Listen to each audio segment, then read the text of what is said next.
Uy, pare, may bagong laso na naman tayong dumating, oh. Dabi par from My Hero Academia. Dabi.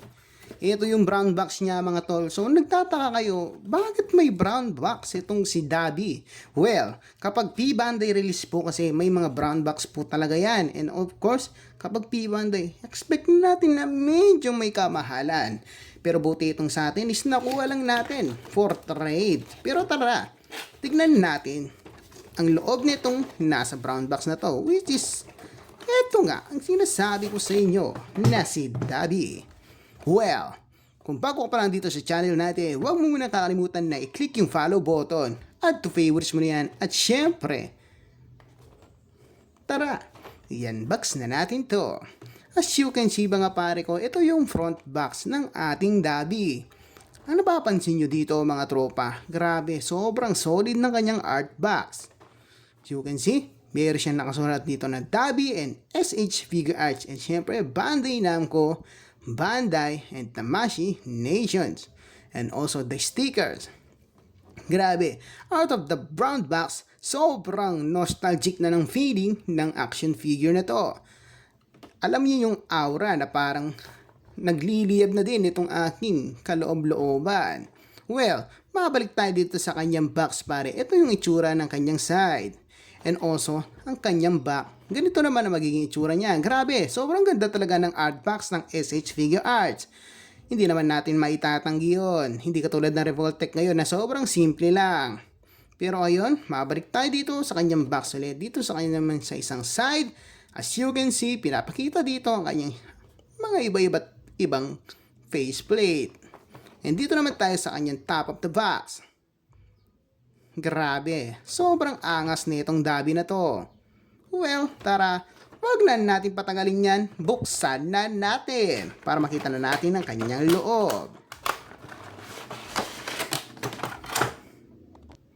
Out of the box mga pare, ito yung kanyang laman. Pero tara, tanggalin muna natin ito at i-check na natin ang kanyang mga accessories na kasama. Para sa kanyang price, hindi ko sure kung magiging worth it ba to dahil medyo may kamahalan ng Dabi na to. Siguro nakulangan lang ako sa effect parts ng Dabi na to. Pero as you can see, okay naman din yung mga alt hands niya, marami. 1, 2, 3, 4, 5, 6, 7, 8, 9, 10. Pang 10 itong mga may effect parts. Pero ayan na nga, may kasama din siyang mga faceplate pare, which is ayan. Ito parang medyo nababaliw na Dabi to. At ito naman is yung nang aasar na Dabi. And this is the masayang Dabi na yahahaha. Parang ganun yung reaction niya dyan, di ba? Pero tara, ayan yung mga accessories niya pare. May mga far effects din sa kamay na nilalagay.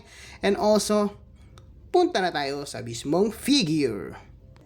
Babalik tayo dito sa ating mismong action figure ni Dabi. As you can see, medyo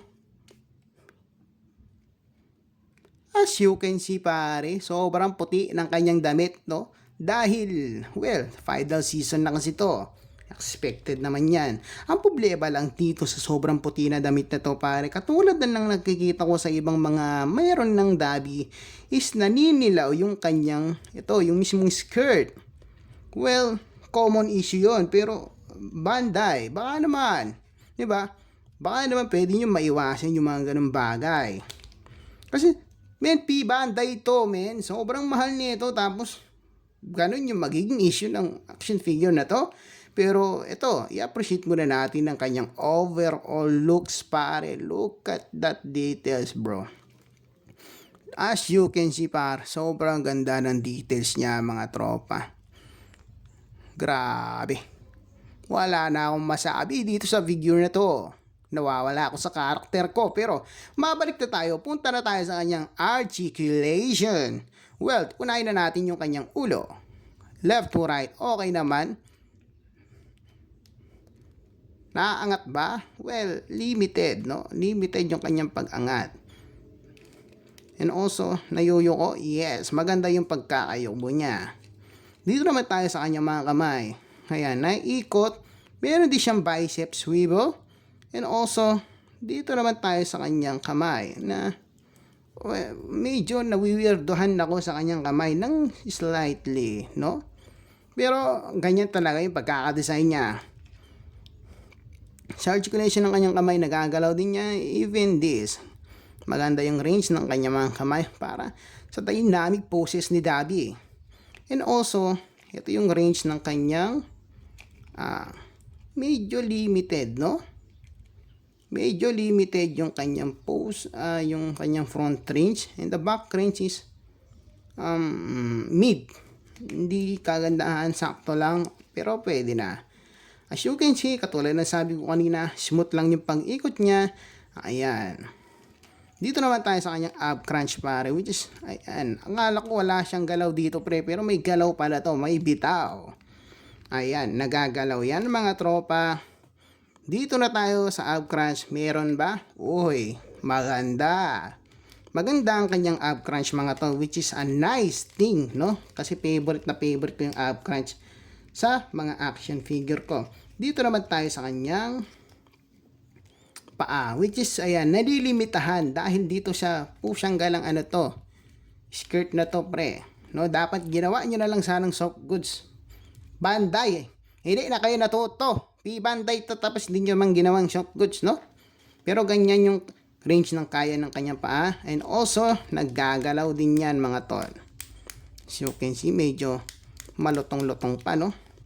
And ayan, maganda yun naman din yung range ng kanyang paa tol.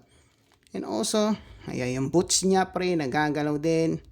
Ayan, nagagalaw din yan, may tilt din yan, ayan. And syempre, ito.